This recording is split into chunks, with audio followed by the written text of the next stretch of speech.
할렐루야. 앞뒤 좌우로 인사하시겠습니다. 은혜입니다. 더 은혜입니다. 갈수록 더 은혜입니다. 어렵죠? 이제 점점 익숙해질 겁니다. 매주 할 겁니다. 2, 3부 예배를 이제 다음 주에 취임하기 전 처음으로 설교를 합니다. 제가 온 것은 제 능력도 아니고 제 실력도 아니고 보내주신 하나님의 은혜라고 생각합니다. 같이 동역했으면 좋겠습니다. 몸된 교회를 섬기는 데 있어서 당회장님은 예수님뿐이 없습니다. 그리고 담임 목사님은 예수님입니다. 우리 교회를 하나님께서 이끌어 가실 것이고 놀라운 영적인 양적인 부흥을 하나님께서 이루어 가실 것임을 우리가 믿습니다. 오늘 본문의 말씀은 하나님께서 기드온을 부르신 소명에 대한 말씀입니다. 우리가 사사기 말씀을 살펴본 가운데 이 사사기의 특징 중 하나가 무엇인가 하면 바로 자기 소견 옳은 대로 살았던 시대입니다. 마지막 장, 마지막 절의 말씀을 보도록 하겠습니다. 사사기서 21장 25절 말씀입니다. 그때 이스라엘의 왕이 없으므로 사람이 각기 자기 소견에 옳은 대로 행하였더라 라고 말씀하고 있습니다. 즉, 이 사사시대의 특징 중 하나는 바로 하나님께서 가슴이 찢어질 정도로 가슴 아픈 시대였다는 것을 보여주고 있죠. 여호수아와 장로들이 죽은 후에 다음 세대의 비극이 시작되었습니다. 이들은 죄를 지었고 그리고 하나님께 심판을 받게 됩니다. 심판을 받고 또 부르짖습니다. 그러면 하나님은 이들을 구원해 주십니다. 이 네 가지가 반복적으로 쳇바퀴, 다람쥐 쳇바퀴 돌아가듯 이 사건이 진행되고 있습니다. 죄를 짓습니다. 그러면 하나님께 크게 호되게 얻어맞습니다. 그러면 그 고통을 이겨내지 못해서 하나님께 크게 또 부르짖습니다.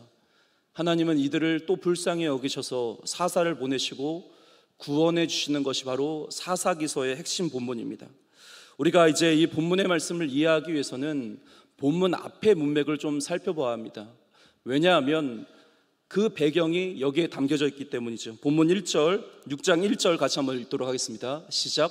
이스라엘 자손이 또 여호와의 목전에 악을 행하였으므로 여호와께서 7년 동안 그들을 미디안의 손에 넘겨주시니. 아멘. 1절 가운데 딱 드러나는 말씀이 하나 있죠. 바로 또입니다. 또 똑같이 하나님 앞에 범죄를 지었다라는 것이죠. 그래서 하나님은 하나님의 몽둥이를 드시는데 그것이 바로 미디안이라는 나라를 사용하십니다.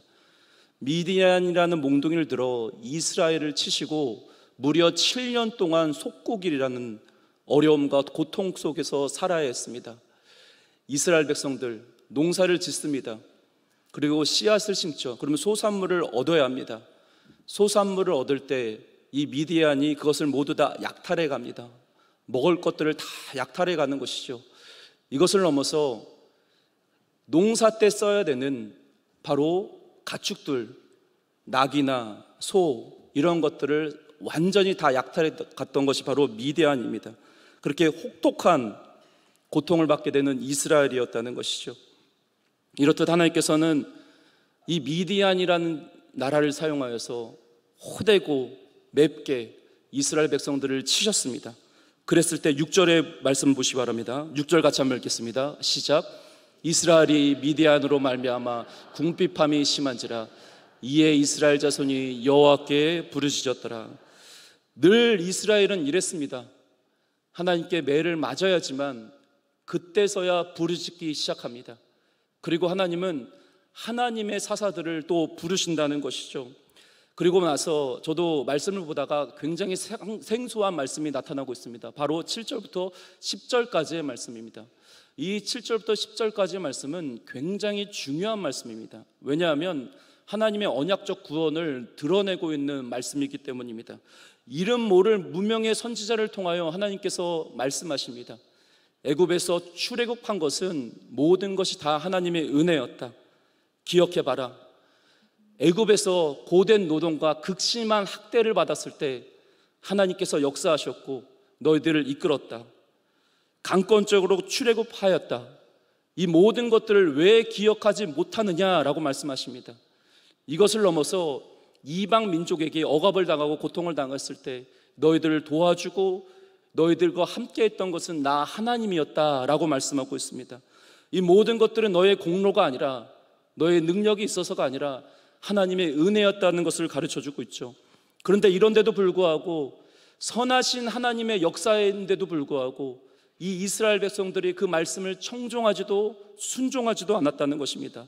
이 말씀이 바로 본문 앞의 문맥에 무명의 선지자를 통하여 하나님의 마음을 드러내고 있는 것입니다.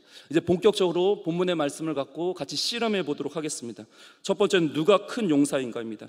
11절 같이 한번 읽겠습니다. 시작. 여호와의 사자가 아비엘셋 사람 요아스에게 속한 오브라에 이르러 상수리 나무 아래 앉으니라. 마침 요아스의 아들 기드온이 미디안 사람에게 알리지 아니하려 하여 밀을 포도주 틀에서 타작하더니, 11절을 잘 보시면 미디안이라는 나라가 이스라엘을 계속 괴롭히고 못살게 구니 기드온이 지금 뭘 하고 있는 것입니까? 포도주 틀 안에서 타작을 하고 있는 것입니다. 여러분, 기드온은 용사입니다. 근데 이제부터 제가 말씀드리는 것을 보면 기드온이 얼마나 상겁쟁인지, 겁쟁이 중에 겁쟁인지를 이제 말씀드리도록 하겠습니다. 11절을 다시 보시면 좀 이상한 점이 보입니다. 지금 타작을 하고 있습니다. 근데 어디서 타작을 하고 있습니까? 포도주 틀에서 타작을 하고 있습니다. 이 포도주 틀이라는 것은 굉장히 협소한 구덩이라고 생각하시면 됩니다. 보통 농사를 지으신 분들은 아시겠지만 타작을 할 때 대부분 어디서 상식적으로 타작을 합니까? 바로 개방된 곳, 바람이 잘 불고 통풍이 잘 되는 곳에서 타작을 합니다. 그래야지만 먼지나 겨들이 깨끗하게 날려가는 것이죠. 근데 지금 기드온은 개방된 곳이 아니라 포도주 틀 그 구덩이 안에서 한두 명밖에 들어가지 못하는 그 공간에서 지금 타작을 하고 있는 것입니다. 그렇다면 왜 포도주 틀 안에서 타작을 하고 있는 것입니까? 그것은 미디안 사람에게 알리지 아니하려라고 말씀하고 있습니다. 그렇게 미디안 사람들에게 발가게 되면 자신의 먹을 것조차 다 약탈을 당하게 되니 덜덜덜덜덜 두려워하며 타작을 치고 있는 것입니다. 이 타작이라는 것을 원문으로 보면 하바트라고 합니다. 이것은 단순히 타작하는 것이 아니라 떠는 행동을 말합니다. 두려워서 덜덜덜덜 떨고 있습니다. 마치 이렇게 생각하시면 됩니다. 좁디 좁은 그 공간 안에서 혼자서 누가 오나 안 오나 살살살 눈치를 보다가 미디안이 올까 두려워서 자기 먹을 것들을 조금씩 타작하고 있는 기드온. 여러분, 이 기드온의 모습을 보면, 하나님께서 소명을 부으실 때 모습을 보면 용사처럼 보이십니까? 아니면 겁쟁이처럼 보이십니까? 사실 기드온과 300용사라고 잘 아실 것입니다. 300명들은 용사입니다. 그러면 기드온은 용사가 아니라는 것입니까? 아니죠.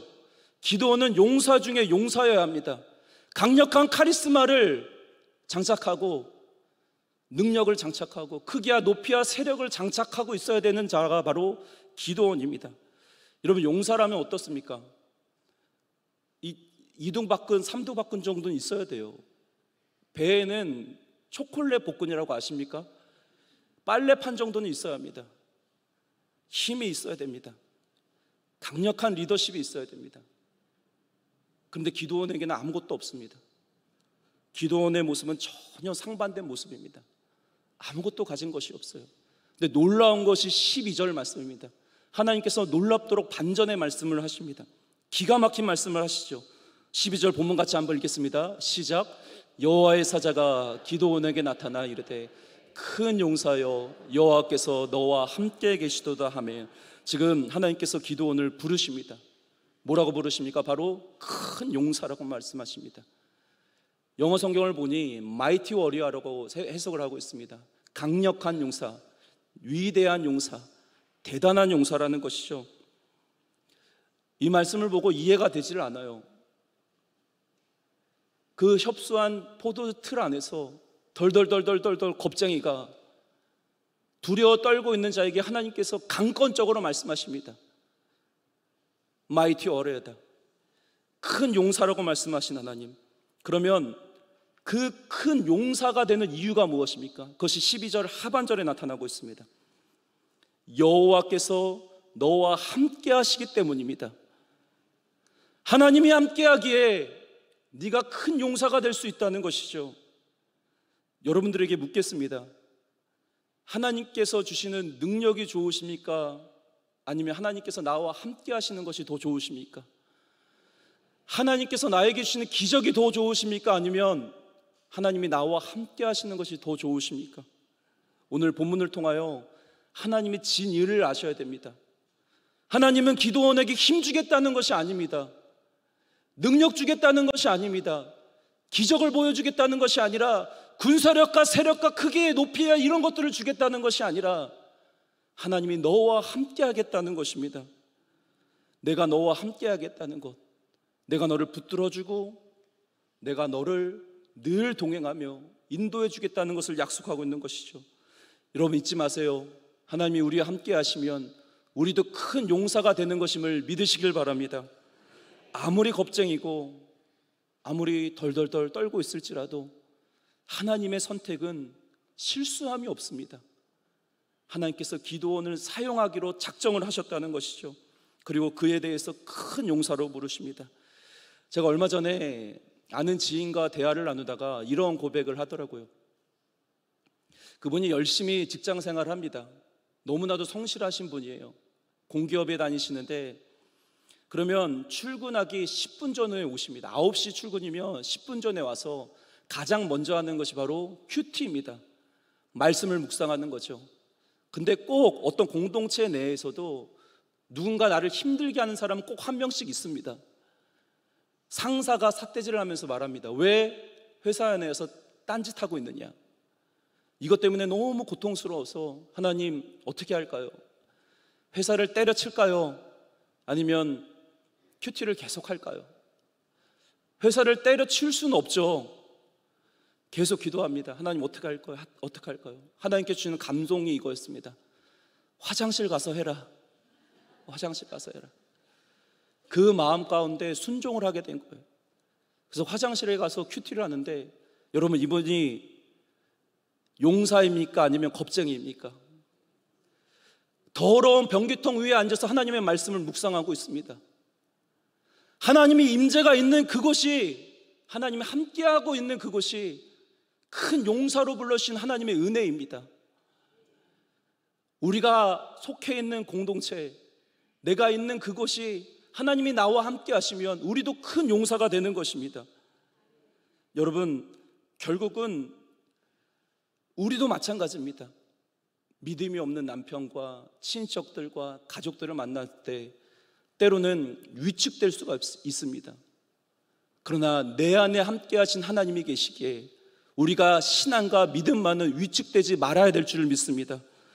여러분, 우리가 자꾸만 오해하는 것이 무엇인가 하면 내 안에 있는 자질의 능력이라고 생각합니다.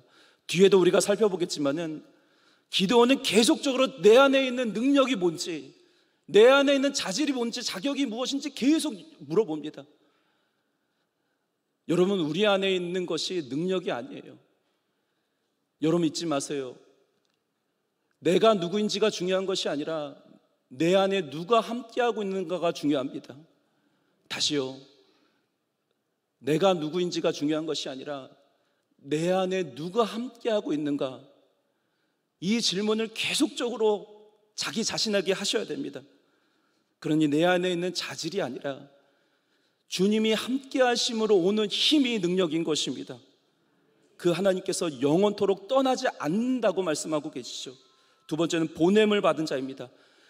이 하나님께서 하나님의 사자를 통하여 기도원으로 하여금 큰 용사라고 불러주셨습니다. 그러면 기도원이 이거를 믿어야 되는데 믿지를 못하죠. 아주 기가 막히고 코가 막힌 대답을 하고 있습니다. 이것이 바로 기도원의 대답입니다. 본문 13절 말씀입니다. 좀 길긴 하지만 같이 한번 읽겠습니다. 시작. 기도원이 그에게 대답하되 오 나의 주여, 여호와께서 우리와 함께 계시면 어찌하여 이 모든 일이 우리에게 일어났나이까? 또 우리 조상들이 일찍이 우리에게 이르기를 여호와께서 우리를 애굽에서 올라오게 하신 것이 아니냐 한 그 모든 이적이 어디 있나이까? 이제 여호와께서 우리를 버리사 미디안의 손에 우리를 넘겨주셨나이다 하니. 아멘. 여러분, 지금 기도원의 말을 한마디로 하면 무엇입니까? 그래도 못 믿겠다는 것입니다. 하나님, 도대체 하나님께서 우리와 함께 하시면 왜 이 지경이 됐습니까? 왜 우리가 미디안으로부터 고난을 받고 핍박을 받아야 됩니까? 예전에 있었던 애굽의 출애굽의 기적들과 이적들은 왜 지금 다 사라졌습니까? 하소연하고 있는 것이요. 결국 이것입니다. 내가 맞고 하나님이 틀렸다는 것이죠. 하나님 틀렸습니다. 기도원의 이 항의 섞인 질문 가운데 하나님은 대답하지 않으십니다. 왜냐하면 이미 이름 모를 무명 선지자를 통하여 하나님께서 말씀하셨기 때문입니다. 무엇을 말씀하셨습니까? 애굽에서 출애굽한 것은 다 하나님의 은혜였다. 그리고 홍해를 가른 것도 나 하나님이었다. 아말렉 군대를 이기게 한 것도 하나님이었고, 반석에서 물을 내신 것도 하나님이었고, 그리고 가나안 땅을 정복하게 한 것도 하나님이었고, 이미 가나안 족속 7족속들을 다 마음을 어렵게 한 것도 다 하나님이었다. 이 마음을 녹이게 한 것도 다 하나님이었고, 다 하나님의 열심으로 다 인도하였다. 이미 하나님께서는 이름 모르는 선지자를 통하여 말씀하셨습니다. 그런데도 불구하고 이 기도원은 못 믿겠다는 것입니다. 나 그런 거 모르겠습니다. 내가 생각하기에 하나님은 나를 힘들게 하는 분입니다. 날 고통스럽게 하며 산속에나 살아야 되고 동굴 속에 살아야 되는 배고픔에 허덕이는 인생을 살아갈 수밖에 없는 기도원의 이 질문이 계속적으로 이루어지게 됩니다. 하나님이 기도원을 설득시킵니다. 근데 놀라운 것은 기도원도 자꾸 하나님을 설득시킵니다. 계속 설득의 싸움을 하고 있어요. 아니다, 내가 너와 함께 하겠다. 아닙니다, 나 그런 거 잘 모르겠습니다. 지금 환경을 보십시오. 또 하나님을 설득시킵니다. 근데 놀랍고 기묘하며 알 수 없는 것은, 큰 은혜인 것은, 이런 무지하고 어리석은 기도원일지라도 하나님께서 그를 사용하신다는 거죠. 본문 14절입니다. 같이 한번 읽겠습니다. 시작. 여호와께서 그를 향하여 이르시되 너는 가서 이 너의 힘으로 이스라엘 미드의 손에서 구원하라. 내가 너를 보낸 것이 아니냐 하시니. 우리 같았으면 이 기도원 사용했을까요? 사용하지 않았을까요? 확 잘라버렸을 것입니다. 지독히도 말귀를 못 알아듣는 이런 밑도 끝도 없는 항의 가운데 본문 14절을 보시면 너의 힘으로 미디안을 구원하라 라고 말씀합니다. 이 기도원이 무슨 힘이 있겠습니까? 기도원은 힘이 없습니다. 여기 너의 힘이라는 것은 하나님이 너와 함께함으로 나오는 근원적인 힘을 말합니다. 하나님께서 함께함으로 오는 그 놀라운 능력이 있다는 것이죠. 또 뭐라고 말씀합니까? 내가 너를 보낸 것이 아니냐라고 말씀합니다. 기도원은 뭐라고 대답했습니까? 왜 이 지경입니까? 왜 이렇게 고통스럽고 핍박을 당해야 됩니까? 하나님의 대답은 이것입니다. 그러니 내가 너를 보낸다는 것입니다. 그래서 내가 너를 보내 구원케 하겠다는 것입니다. 우리도 마찬가지입니다. 기도원 같은 질문을 계속적으로 하나님께 합니다. 내가 하나님을 믿는데도 불구하고 나의 삶은 왜 이 지경이 되었습니까? 내가 하나님을 믿는데도, 열심히 예배를 드리고 기도하는데도 나의 삶은 왜 이렇게 힘듭니까? 나의 가정은 왜 그렇고 나의 자녀들은 왜 그렇습니까? 하나님의 대답은 하나입니다. 그래서 내가 너를 보낸다는 것입니다. 그러니 내가 너를 사용한다는 거예요. 집에 가면 남의 편이 있지 않습니까? 남의 편이 누구죠? 남편이죠. 예수 안 믿는 남편, 그리고 술 먹고 늦게 들어온 남편, 거기다가 삼식이라고 하죠. 몇 끼 챙겨 먹는 남편. 그런 남편들을 볼 때 어떤 생각이 드십니까? 중요한 것은 내가 그 남편에게 간 것이 아니라 하나님께서 나를 그 남편에게 보내신 것입니다. 에이, 목사님, 그런 말씀은 하지 마세요. 속으로 그렇게 생각할 수 있지만은 어쩔 수 없습니다. 그 남편에게 나를 하나님께서 보내신 것입니다. 왜 그렇습니까? 구원하라고, 그 영혼을 불쌍히 여기고 기도하라고 나를 하나님께서 보내신 것입니다. 그리고 그냥 보낸 것이 아니라 하나님께서 힘을 부어주셨다는 것입니다. 더 정확히는 너의 힘이 아니라 하나님께서 함께 하심으로 오는 그 힘을 너에게 이미 부어주셨다는 것입니다. 여러분, 하나님만이 우리의 힘인 줄 믿습니다. 하나님이 보내셨으면 보내신 분이 책임지시는 것입니다. 이런 하나님의 열심과 소명과 부르심과 설득 가운데 기드온이 설득을 받나요? 설득받지 않습니다. 기드온이 하나님을 또 설득합니다. 15절 말씀입니다. 같이 읽겠습니다. 시작. 그러나 기드온이 그에게 대답하되 오 주여, 내가 무엇으로 이스라엘을 구원하리까?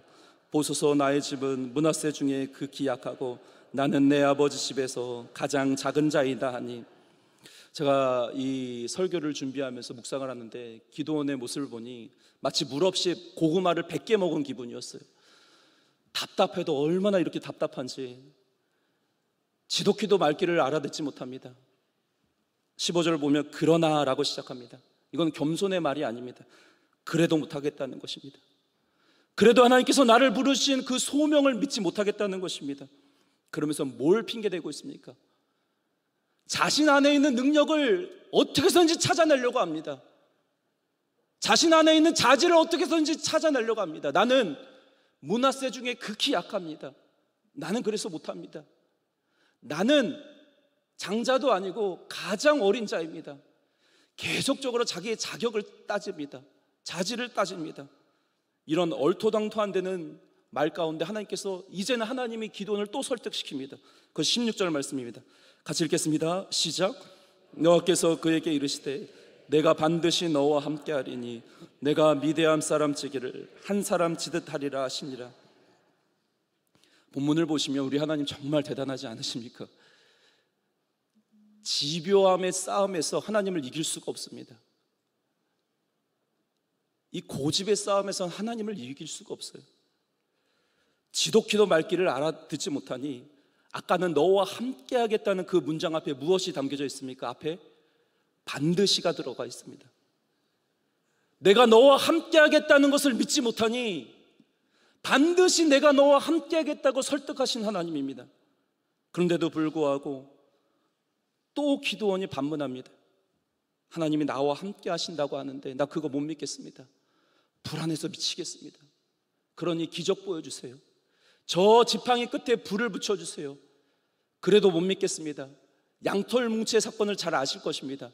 양털 뭉치에만 이슬이 떨어지게 하시고 그 주변 바닥은 마른 땅이 되게 해주세요. 하나님께서 그렇게 하십니다. 그런데도 못 믿으니 이젠 반대로 해주세요. 마른 땅이 아니라 그 주변만 이슬이 있고 양털 뭉치에는 그대로 있게 해주세요. 하나님께서 그대로 하십니다. 불안하니 이것도 보여주시고 저것도 보여주시고. 여러분, 이런 자가 기드온이었습니다. 오늘 어쩌면 이 기드온을 산산조각 냈는지도 모릅니다. 그러나 믿음 없어 보이는 이런 기드온일지라도 하나님께 붙잡힌 바 되면 그를 하나님께서 사용하십니다. 나의 오역과 실패와 나의 연약함을 뚫고 일하신 하나님, 그래야지만 하나님이 드러나십니다. 내 안에 능력이 있고 실력이 있고 자격이 있으면 하나님께 영광을 올려드릴 것이 없다는 것이죠. 그래서 우리의 싸움은 힘의 싸움이 아닙니다. 내 안에 능력이 있느냐 싸움이 아니라 우리의 싸움은 하나님이 나와 함께 하시느냐 함께 하시지 않으시냐의 싸움입니다. 은혜인 것은 하나님께서 약속하셨습니다. 임마누엘 된 하나님께서 영원히 떠나지 않겠다고 말씀하셨습니다. 사실 기드온이 필요했던 것은 현실적인 부분입니다. 여러분, 우리 안에 두려움이 찾아오는 이유는 현실적인 문제 때문에 그래요. 물질의 문제들, 건강의 문제들, 자녀들의 문제들, 가정의 문제들, 이 모든 것들은 이 두려움과 직접적으로 연결이 되어 있습니다. 근데 하나님은 굉장히 추상적인 것처럼 보입니다.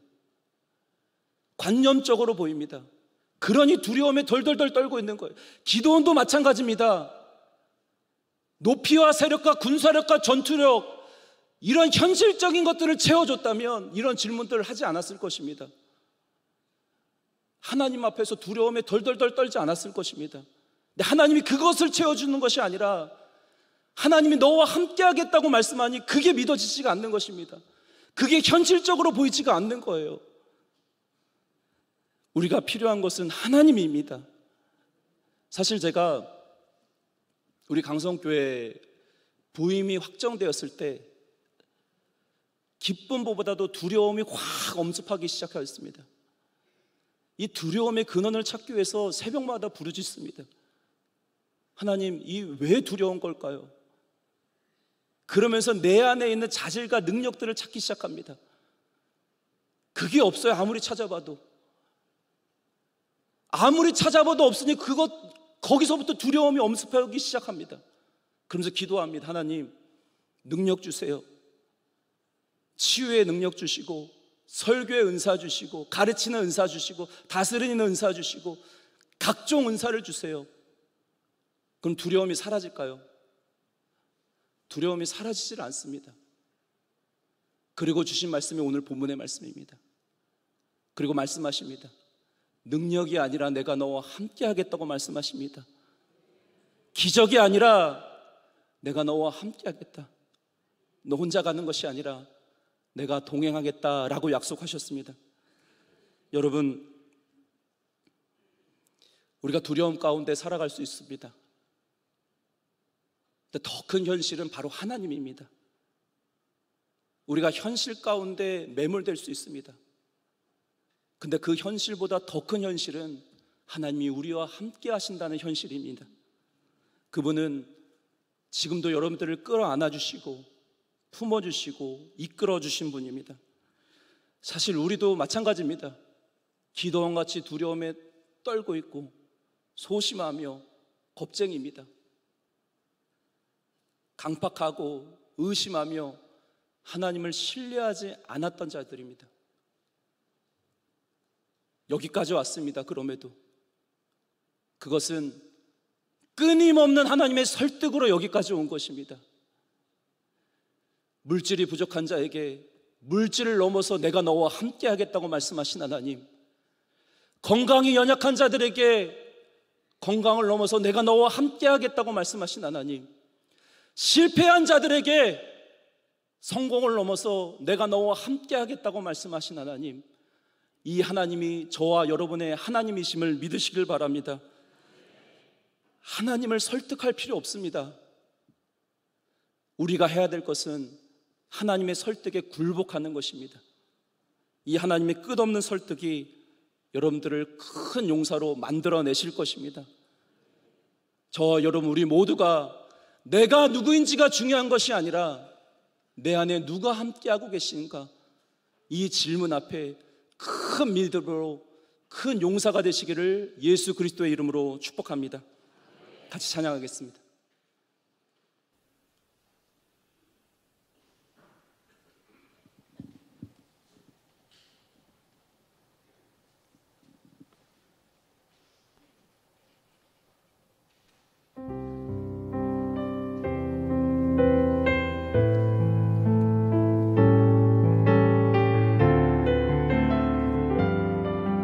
아무것도 두려워 말라.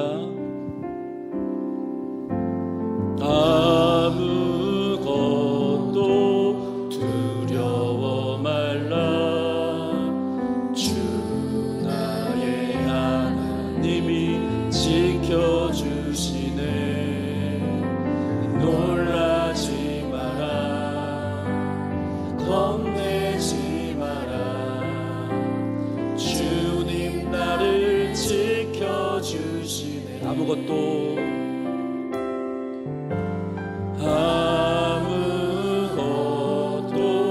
두려워 말라. 주 나의 하나님이 지켜주시네. 놀라지 마라. 겁내지 마라. 주님 나를 지켜주시네. 내 맘에 힘이 겨워, 내 맘에 힘에 겨워 지칠지라도 주님 나를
시간 같이 한번 기도합니다. 하나님, 하나님의 함께하심이 나의 능력이 되고 하나님이 나와 함께하심이 힘이 되는 것임을 우리가 믿사오니 나를 큰 용사로 불러주시는 그 하나님의 은혜를 잊지 않게 하여 주시옵소서.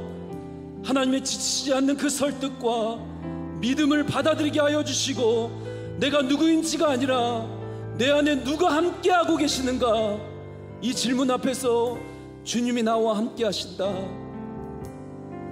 물질을 넘어서 하나님이 나와 함께 하시고, 건강을 넘어서 하나님이 나와 함께 하시며, 실패를 넘어서 하나님이 나와 함께 하심으로 큰 용사가 되는 것처럼 하나님, 우리가 믿음의 사람이 되게 하여 주시옵소서. 주여, 한 번으로 통성으로 기도합니다. 주여, 할렐루야. 살아계신 하나님 아버지여, 은혜를 더하여 주시고 축복을 더하여 주셨길로 나가고 합나이다. 하나님, 내 안에 자질을 바라보지 않게 하여 주시고, 내 안에 있는 능력을 바라보지 않게 하여 주시고, 내 안에 있는 오름을 바라보지 않게 하여 주시고, 내 생각을 십자가에 못 박고 하나님의 설득 앞에 굴복하며 믿음으로 나아가기로 나오니 은혜 위에 은혜를 더하여 주시옵소서. 하나님, 내가 누구인지가 중요한 것이 아니라 내 안에 누가 함께하고 계시는가, 전능하신 하나님 아버지여, 능력이 하나님이 우리 함께하심으로 말미암아 큰 용사로 불러주신 하나님 아버지여, 믿음으로 살게 하여 주시고 승리하며 살아갈 수 있도록 은혜를 더하여 주셨기로 나가고 합나이다. 은혜 위에 은혜를 더하여 주시며 하나님의 그 포기하지 않는 설득 앞에 무릎을 꿇게 하여 주시고 굴복하며 나아가오니 순종하며 살아갈 수 있도록 은혜를 더하여 주시옵소서. 우리 감성교회가 기도하는 교회가 되게 하시고, 말씀이 살아있는 교회가 되게 하시고, 성령의 불이 있는 교회가 되게 하시며, 하나가 되는 교회가 되게 하여 주시고, 예배가 살아 숨치는 교회가 될 수 있도록 은혜를 더하여 주셨기로 나가고 합나이다. 축복하여 주시옵소서. 은혜를 더하여 주시옵소서. 존귀와 영광과 찬송받기 합당하신 하나님, 은혜로 우리를 구원하신 하나님, 이것을 넘어 큰 용사라고 부르신 하나님, 그 하나님이 우리의 하나님이심을 우리가 믿사옵니다. 그 하나님의 설득 앞에 늘 굴복할 수 있도록 도와주시고 순종의 삶으로 살게 하여 주시옵소서. 자신 안에 있는 것을, 그 자질을 찾아내는 것이 아니라, 자신의 능력을 찾아내는 것이 아니라, 자신의 힘을 찾아내는 것이 아니라 하나님이 나와 함께 하신다, 영원토록 나와 함께 하시며 큰 용사로 불러신 하나님, 그 말씀을 믿게 하여 주시옵소서. 내가 누구인지가 중요한 것이 아니라 내 안에 누가 함께하고 계시는가, 이 본질적인 질문 앞에 전능하신 하나님이 나와 함께 하신다, 이 믿음의 고백이 우리의 고백이 되게 하여 주시옵소서. 감사하며 살아계신 예수님의 이름으로 기도드리옵나이다. 아멘.